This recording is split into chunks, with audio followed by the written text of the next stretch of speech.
guys, it is Doni here and I'm back with another video. And today I'm gonna be telling you guys all of my secrets, all of my pro tips to packaging your orders and doing it well. Okay, so the first thing that I want to show you guys is there are certain things that I do spend extra on because it just helps with the overall experience. So the first thing that I say you should spend, well, that I think you should spend extra on if you're going to spend extra on anything, is the outside of the package. So this is what I use. So these are the envelopes, and it's got the, I buy these from Amazon. There's so many places you can buy them from for a decent price. The more you buy, the cheaper they are. I spend extra on this because I want people to get excited when they see it in the mail.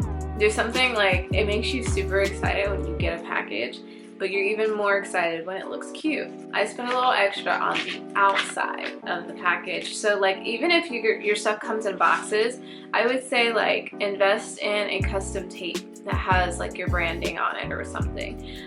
Just do something cute.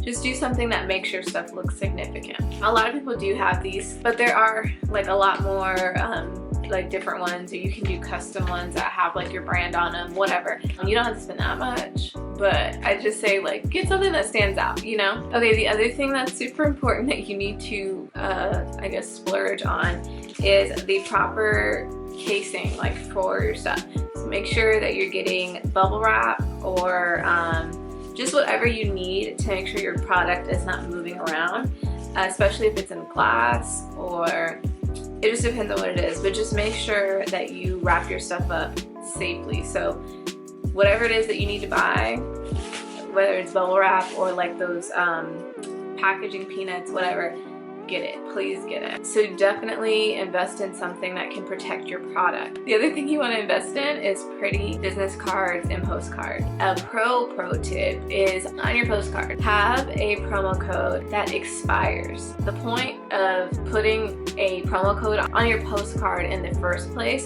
is so that people will feel the urge to buy again. But what helps even more is creating a sense of urgency. So you want to put an expiration date for that code, and then of course on your website schedule it to make sure that that code actually expires. I would not say go over 2 months. Like for the expiration date, make sure it's not any longer than 2 months out. It needs to expire quickly so that they feel the need to buy something else. If they've been eyeing something else at your store, this will make them feel like, ooh, let me just go in and buy it so that my code doesn't expire. And make sure it's a decent amount. Don't do that little 10%. Like nobody cares about 10% off. Do something that is worth them getting the discount, and you know, be generous, okay? You're building a relationship. Make sure that every interaction your customer has with your brand, make sure that you are doing your best to make them feel included in whatever you're doing, and make sure that they feel a personal connection and that you're building that relationship with them, that they feel like really connected to whatever it is you're doing, even if it is just through the paper. Make sure that on your postcards as well, that the brand messaging is very clear. So say cute, funny phrases on the stuff and make it correlate with whatever they got or whatever, you know, your branding is. Be engaging. Don't just say, okay, here's your coupon. Like, speak their language. Talk the way that they would talk. Say it in a cute, fun way. Like, make it fun. Don't be boring. We get things in the mail constantly because that's just where we're at in society. We order things all the time.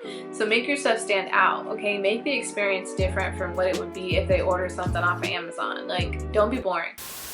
Really quick, I had to come on here and interrupt the video because I have a really big announcement. I just launched my website. No, it's not Pivot's website, okay? So hold your horses, that's coming. But I launched DoniBrown.com. I'm so excited to tell you guys that. So with that being said, you can now go on DoniBrown.com, and on there you can find business resources. So I always get questions from you guys about how I do different things for my business, and a lot of times I cannot just answer it like in a short message. And so I wanted to be able to provide you guys with those actual answers, but just in a better way. So now you can go on the website and find these different resources. And recently, if you pay attention, I actually did a poll on here and you guys told me what exactly you wanted to see from me. So I took a few of those answers and like the top ones, and I went on and created some resources for you guys that you can actually go on the website and get now. There will be more coming, but this is like what I'm starting with. So right now you can go on the website and get a vendors list. Yes, because all of you guys keep asking me where I get different things from, like my packaging or other things that I've looked into, like lashes and skincare products. I have all of that on there, and then when you go on the site, it'll give you a full list of like the types of vendors,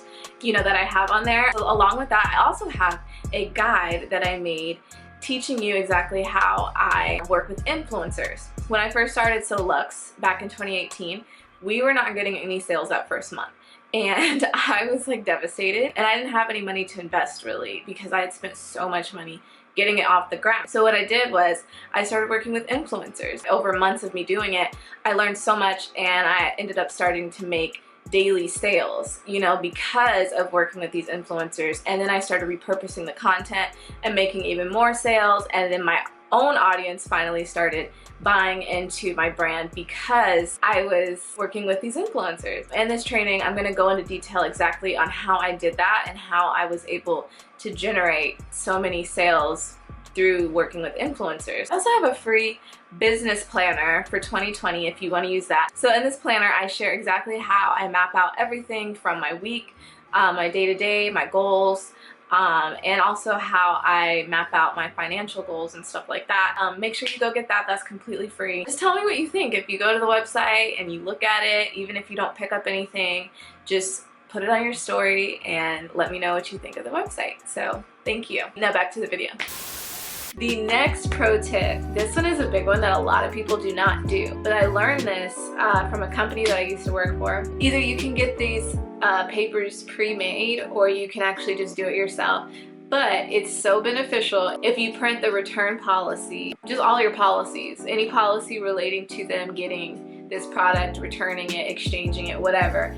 Print all of that on the back of your invoice.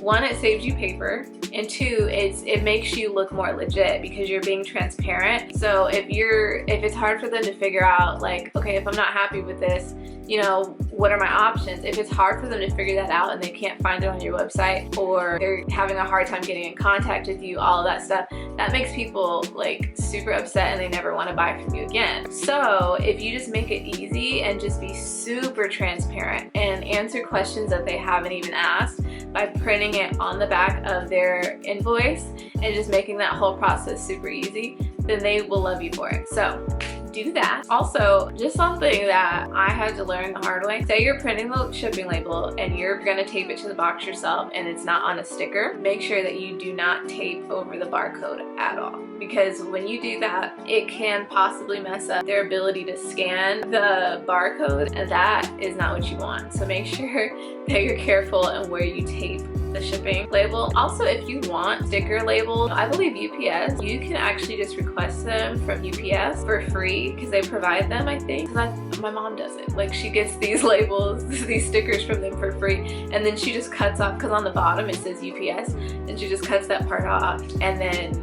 you would never know that it was for UPS. She takes them to wherever, whether that's USPS, FedEx, whatever, but they have no idea that these are UPS stickers because she's cut that part off, and no one ever knows, and it looks great, and it makes everything easier for you because you don't have to use a bunch of tape. So I would say do that if you just want things to be easier. Also, do something interactive. Make it fun. Create some sort of a challenge, create some sort of incentive if they make it, you know, if they make a social media post or whatever.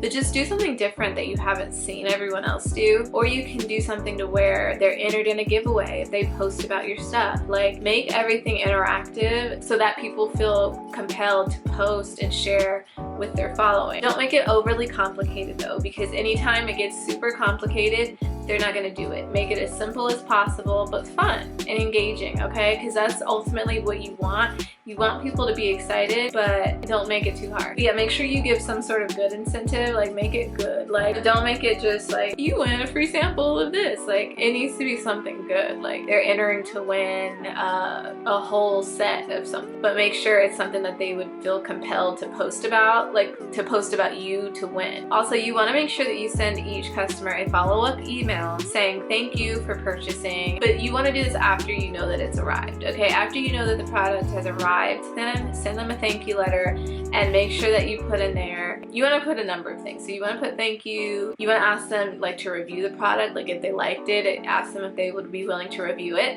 And then also, this is like a pro thing. I've only seen a few, like, actually I haven't seen nobody do this. I came up with this. I was about to give people credit for like something they never came up with.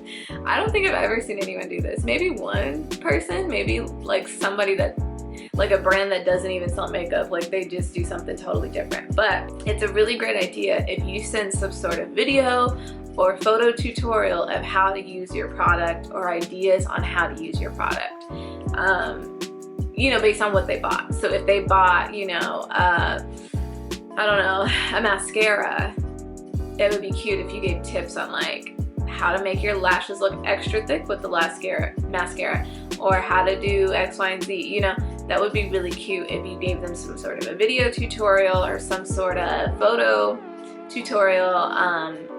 That's just like next level, because you've continued the relationship with the customer. You've given them an experience. It's not just, oh, I bought this product. Now you're giving them a full experience. The kind of experience you would get if you were in the store. That is like taking it to the next level with customer service and making sure that people are satisfied. Because one of the biggest reasons people return things is because they don't know how to use them. Like, especially in the cosmetics world. I don't know about any other world, but cosmetics, I can say that for sure. The main reason that people return things, especially even like when they go to the store and the person's trying to show them how to use it, they will return it because they forgot what the person told them. So if somebody buys something and they're not educated on how to use whatever it is that you sold them, they can end up hating it and not realizing that they needed to use it a certain way. So if you provide that information for them, then they have less reason to like want to return it or be unsatisfied or whatever, you know? Make sure that you hit that notification bell and subscribe, because in the next video I'm actually going to show you how I take my product photos from looking like this when I first take them, and then how I edit them to look like this. But in the meantime, you can actually watch more videos of me talking about business and how to grow your business and how to fund your business right here.